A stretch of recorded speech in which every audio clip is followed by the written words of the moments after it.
Assalamualaikum, salam sejahtera dan salam Malaysia Madani. Saya Siti Syakina binti Muhammad Shah, pelajar dari College Community Lahad Datu dalam bidang teknologi pemprosesan makanan. Dan kini, saya berada di semester 4 pengajian.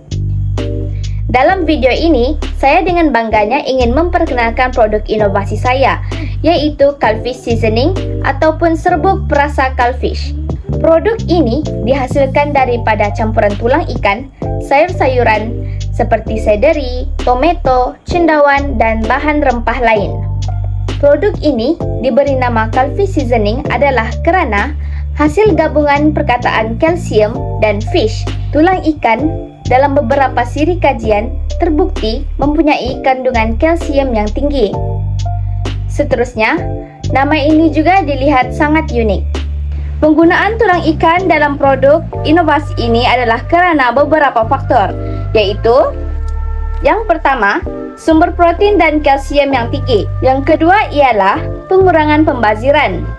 Kini, dengan adanya produk Cullfish Seasoning, tulang ikan boleh digunakan sepenuhnya dan dapat mengelakkan pembaziran, serta menjadikan produk ini lebih mesra alam dan lestari. Faktor yang ketiga ialah ketersediaan dan kos yang rendah. Tulang ikan mudah didapati dan biasanya lebih murah berbanding bahan-bahan lain. Ini membolehkan kami menghasilkan produk yang berkualiti tinggi dan kos yang lebih rendah. Dengan memilih tulang ikan sebagai bahan utama, saya bukan sahaja menghasilkan produk perasa yang lazat dan berkhasiat, tetapi juga menyumbang kepada pengurangan pembaziran makanan dan pemeliharaan alam sekitar. Saya percaya bahawa serbuk perasa Cullfish akan menjadi pilihan utama pengguna yang mementingkan kesihatan dan kelestarian. Seterusnya, saya ingin membincangkan masalah yang terdapat dalam industri makanan kita pada masa kini. Dalam industri makanan, penggunaan bahan perasa yang sihat dan semula jadi semakin mendapat perhatian. Namun, kebanyakan serbuk perasa di pasaran mengandungi bahan pengawet dan perasa tiruan yang boleh memberi kesan negatif kepada kesihatan. Selain itu, sisa tulang ikan seringkali tidak dimanfaatkan dengan baik, menyebabkan pembaziran sumber yang berharga. Baiklah, melihat kepada masalah ini, idea produk ini tercetus dengan objektif yang berikut. Yang pertama, menghasilkan produk serbuk perasa yang sihat dan semula jadi. Dan yang kedua, mengurangkan pembaziran dan memanfaatkan tulang ikan.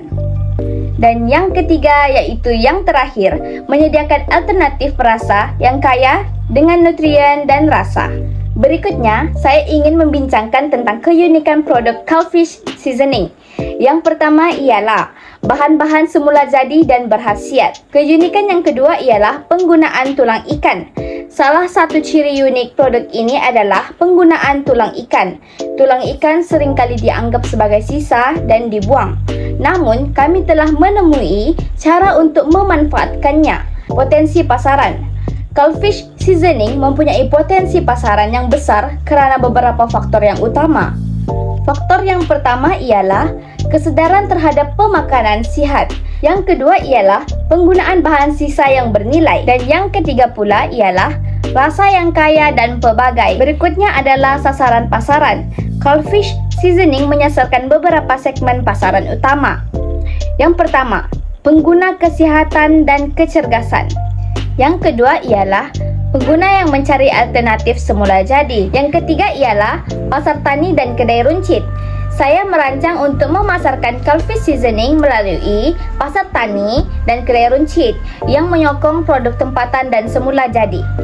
Antara strategi pemasaran yang telah saya susun dan laksanakan adalah seperti yang berikut. Saya merancang untuk memasarkan Cullfish Seasoning melalui platform e-dagang, kedai runcit dan pasar tani. Selain itu, kami juga akan menjalankan kempen kesedaran melalui media sosial dan kolaborasi dengan chef dan pakar pemakanan untuk mempromosikan kelebihan produk ini. Yang ketiga ialah kolaborasi dengan restoran dan kafe. Sekian, itu sahaja pembentangan daripada saya. Sekian dan terima kasih.